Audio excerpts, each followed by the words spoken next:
বিএনপির চেয়ারম্যান এবং গণপ্রজাতন্ত্রী বাংলাদেশ সরকারের মাননীয় প্রধানমন্ত্রী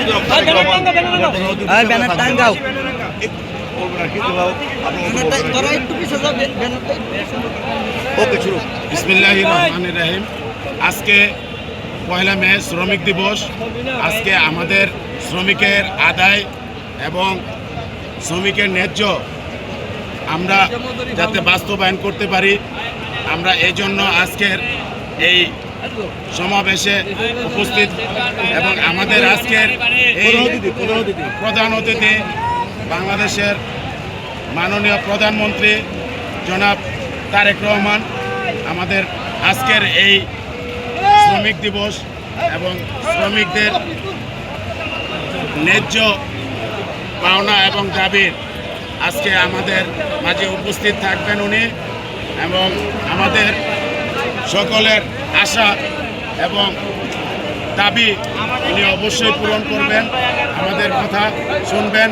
শ্রমিকদের অবহেলিত, আমরা শ্রমিক অবহেলিত, এই শ্রমিকের ন্যায্য দাবি আমরা আজকে এখানে এই সমাবেশে আমরা জোরালোভাবে দাবি করতেছি।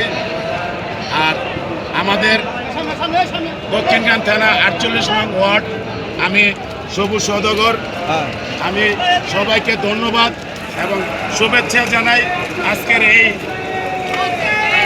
আজকের এই মহাসমাবেশে সবাই উপস্থিত হওয়ার জন্য সবাইকে ধন্যবাদ। আসসালামু আলাইকুম।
মাঝামাঝি